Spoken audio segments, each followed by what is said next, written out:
the 9 months of pregnancy. You've read all of the books about what to expect when you're expecting, what to eat when you're expecting, how to even prepare for the hospital visit. But what do you do now that you have your beautiful bundle of joy? I'm sure that you have so many questions and you've been inundated with information.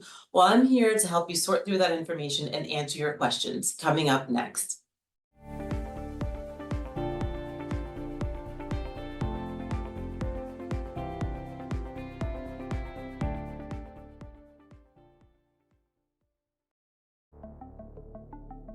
Send in your questions to questions@allhealthtv.com or AllHealthGo on Facebook or YouTube, or visit the Ask the Doc page on our website, allhealthtv.com.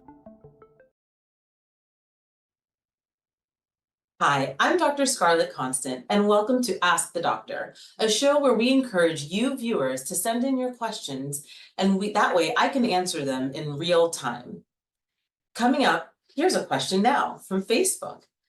This question is from Billy. My wife and I just found out that we're pregnant for the first time.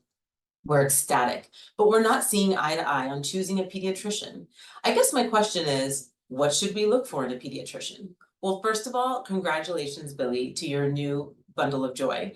And that's a great question. It's very important to choose a pediatrician that you trust. When you have a pediatrician, you're going to come to the office quite often in the first year of life. So you really want to have somebody not only that you trust, but that you feel comfortable enough with to ask what you might believe are very silly questions, and you don't want to feel judged. So I encourage you to first find out if a pediatrician has prenatal visits. A prenatal visit is when you schedule an office visit before the baby comes, and you come to the office, you meet the pediatrician, you somewhat interview them, and you ask the pertinent questions that you might have. You can tour the office and you can meet the staff. And I think that's a really important criteria when you're choosing a pediatrician. You also want to find out about their office hours. You want to see if those office hours actually align with you and your partner, and if it's something that's realistic for you. Because like I mentioned, you're going to come into the office quite often during the first year of life. You also want to find out about office hours, after hours. So after hours means either the clinic is open past 5 o'clock and they have something like an urgent care type of setting, or they at least have a service that will answer your questions and help guide you while the office is closed, and then address your concerns or send prescriptions if needed. Another important thing to ask about is whether or not the pediatrician is accredited at a hospital nearby, and if they'll come see your baby when your baby's born. We call that a newborn visit. It's not essential, but it does help when your pediatrician does come to see you within the first 24 hours of birth, just to guide you again, answer questions, allay your concerns, and see the baby in the hospital before they're seen in the office. And finally, I think it is really important to consider whether or not your pediatrician is somebody that has a flexible treatment plan. And what I mean by that is that there are many different ways to treat children, treat diseases, and treat any type of concerns. And you really need to consider the family's values and the family's beliefs when you're treating. So you really want to find someone who's not so rigid in their treatment and will be flexible with you and your partner. I hope that this helps, Billy, and good luck. Our next question looks like it's coming via email. That's from Carolina and Miguel. We're about to have our first baby and would love some last minute advice for our first day home alone with Miguelito. Okay, so congratulations to you as well. Having your first baby at home, there are a couple of things that I suggest you actually have at home before you get to the house. And that's, for example, your car seat. The car seat is so important. It's trickier than you think. It's hard to install, and it's very difficult to get it right in the perfect position for your baby. So I absolutely recommend you get your car seat, you learn how to use it, you find out where all of the straps go, you put it in the car and actually teach yourself how to install it and remove it before you have the baby. When you get to the hospital, when you're leaving the hospital, excuse me, you're definitely going to have to strap the baby in, and usually sometimes the nurses will come down and make sure you know how to put the car seat in the car before you go home. You want to make sure you have your bassinet or crib ready. Usually in the first month of life, you're going to have a bassinet in your bedroom with you alongside the bed. And so you want to make sure that you have a bassinet that you're comfortable with, that doesn't have, pillows and thick linings, because that's a hazard to the baby. And you want to make sure you have that all set up.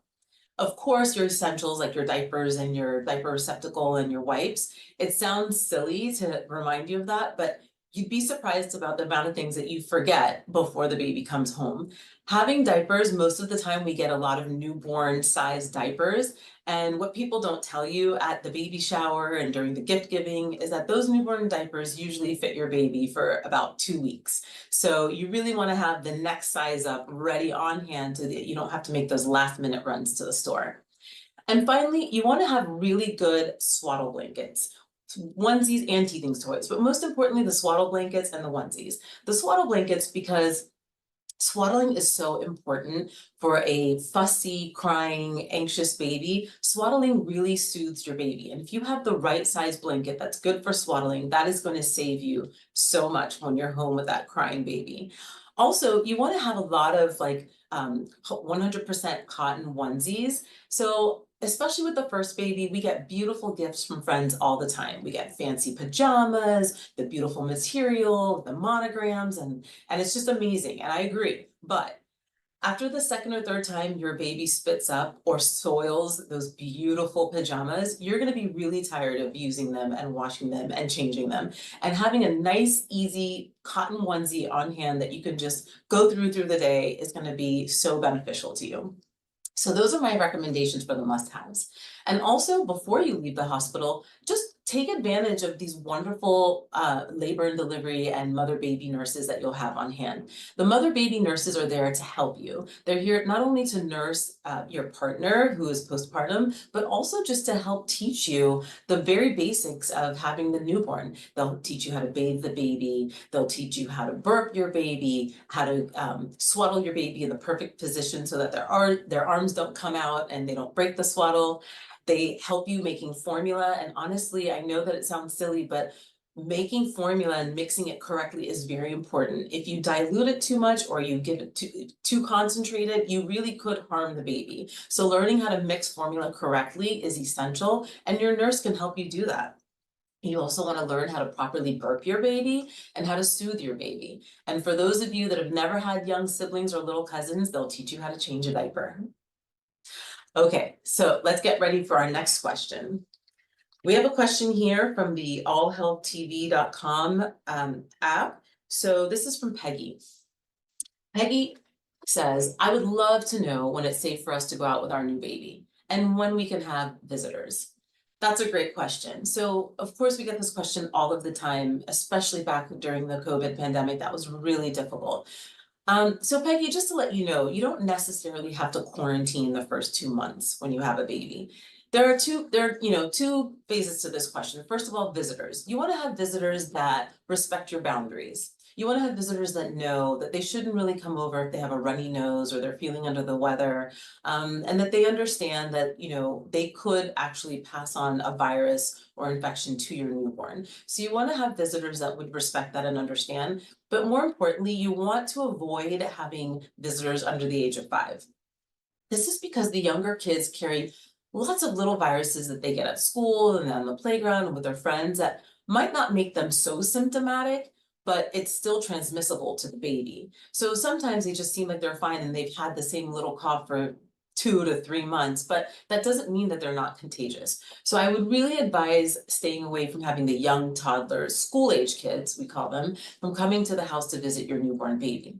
As far as going out, you could certainly go out with your newborn baby. I just advise that you don't go to crowded places. Again, you don't want to go to a place where there are a lot of people that might have viruses or illnesses, especially if you have a baby in the fall during the time where all big viruses are going around, or flu season or the holiday season, when you know that this is the time that it's most transmissible. So absolutely go out, enjoy your family, try to avoid spaces that are very crowded or indoor, and try to get out, and mostly travel is something that I would avoid within the newborn phase. Good luck to you. So now we have another question, and this one is coming in from Facebook again. Okay, this question is from Penelope. My husband and I are about to have our first child, and we're thinking about co-sleeping with our newborn. What are your thoughts on this subject? Well, Penelope, I'm gonna give you the facts about co-sleeping and what the recommendations are rather than my thoughts and my personal opinion. I think it's important to remember that while co-sleeping is going to form a bond with you and your baby, and I'm sure it's just absolutely delicious to snuggle your new baby, remember that you are going to be sleep deprived, you and your partner. You are exhausted. You are waking up at all hours of the night. And it is very dangerous when you are this tired because you're not always aware of your surroundings and you're not always completely awake. So there are risks of rolling over, of smothering the baby, or even just kind of pushing the baby out of the way and the baby falls off the bed. So studies have found that co-sleeping is associated with a very high risk of SIDS. And we've been able to actually decrease the risk of SIDS by eliminating co-sleeping and encouraging back to sleep methods, which I'm sure that you've heard of. So now the babies always sleep on their back and they don't roll over on the side and on the belly. And if you're co-sleeping with your baby, you really can't ensure that they're only going to be on their back. You also are providing almost like a dependency by co-sleeping. And I don't mean that your child will always have to sleep with you, but what it does is it eliminates the ability to learn how to self-soothe. And babies need to learn how to self-soothe within the first, let's say, probably 2 to 4 months of life. So co-sleeping is not recommended, and it's advised against by the American Academy of Pediatrics. So the next question we have is from Chandra. Chandra says, "Hi, Dr. Constant. We brought our baby home from the hospital a few weeks ago, and he's been crying a lot. Does that mean he's colicky? And if so, what can we do?" Well, Chandra, that doesn't necessarily mean that your baby is colicky. Colic usually presents in the first 3 months of life. So early on, right from the hospital, your baby is really just trying to adjust. They're in a new environment. They're learning what to do next. They're out of the womb. And remember, I call this like the post-pregnancy phase. Like they could technically still be in the womb. So they're crying, they're adjusting, they might be a little bit gassy, they might be learning how to, get the gases out, and they feel a little fussy. Sometimes before they pass gas, they just cry and scream before it happens. Sometimes before they have a bowel movement, they cry and scream before the bowel movement. So they really are adjusting to a new environment. Also, they might have maybe an intolerance to the formula or to the breast milk. There are various reasons to have this fussiness or quote unquote colic. Some studies have even shown that an anxious environment contributes to colicky babies. But my best advice is to try to first always make sure your baby is well fed. Try to feed them again. Even if you just fed them, try again. A lot of people come home from the hospital and feel that their baby needs to be on a set feeding schedule. That is not the case. They are not clocks. If they want to eat again in 30 minutes, try to feed them again in 30 minutes before you address it as colicky. So try to feed your baby.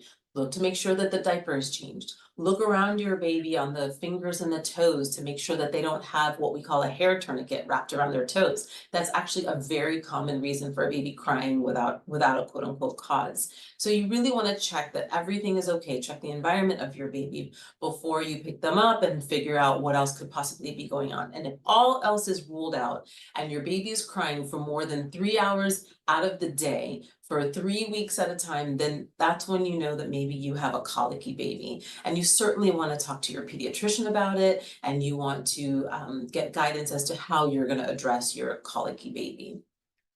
I hope that this helps, and good luck to you. So our next question looks like it's coming from an email from Daniel. Daniel says, "My wife gave birth a few months ago and things were great. But lately, I've noticed that she seems kind of sad, irritable, and a little checked out. Could she be tired, or could it be something more serious? I'm no doctor, but I'm wondering if it could be postpartum depression." Well, I'm really sorry to hear that this is happening, Daniel. And there's something called baby blues. There's baby blues and postpartum depression. So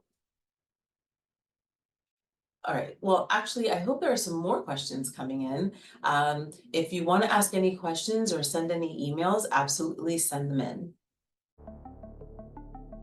Send in your questions to questions@allhealthtv.com or AllHealthGo on Facebook or YouTube, or visit the Ask the Doc page on our website, allhealthtv.com. Okay, so Daniel, to get back to your question, your wife might have something called baby blues. Baby blues is when a mother who's just given birth feels feelings of hopelessness, anxiety, sad thoughts, and they happen, but they tend to go away and then they'll come back again. So they don't really stay and persevere, but they come and go. They last about 2 weeks postpartum and they should get better. So if your wife is not getting better and feels these thoughts and they're overwhelming and they're impacting her day and they're getting in the way of things that she's doing, she absolutely should consult either her OB or her primary care physician to get help. That is the most important thing. Baby blues are something that usually you can get over, and they're just kind of feelings of sadness, and they've been associated with the hormonal changes and also just a very huge change in your life. You have a new person living in your home. You are now getting far less sleep than you ever thought that you would get. And then your hormones are on a roller coaster. And you probably are not eating nearly as much as you should. So these things all contribute to the feelings of sadness and what we call baby blues, but it also could get complicated into postpartum depression. So absolutely seek help if you feel you need it. I hope that she gets better soon. So we have another question that is coming in, and this was an email, and it's from Pilar. My cousin had a baby not too long ago, and I really want to see her, but she asked if I had the Tdap vaccine, which I don't think I have. Do I really need to get one, and what is it?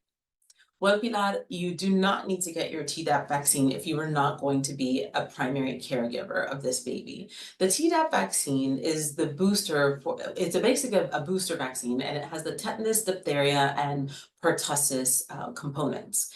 Pertussis, which we all know as whooping cough, is still prevalent in our environment, in our society, and the whooping cough is something that is transmissible usually between adults. And the problem with the whooping cough is that adults will tend to bring it home and transmit it to the newborns. And in adults, we will have a cough and it is a nuisance and you do want to treat it, but in the newborn phase, getting the whooping cough could actually be fatal. So we really want to protect our newborns against that. So what we have suggested, or what the AAP has recommended, is that caregivers, essential caregivers and parents get the Tdap booster, and that is to protect them against pertussis. But if you're someone that's coming by to visit here and there, and you're not spending too much time with the baby, then the risk of you actually transmitting pertussis to that baby is pretty low. And also, you would usually know that you have the whooping cough, and if you are coughing and have symptoms, then hopefully you wouldn't come and visit the baby.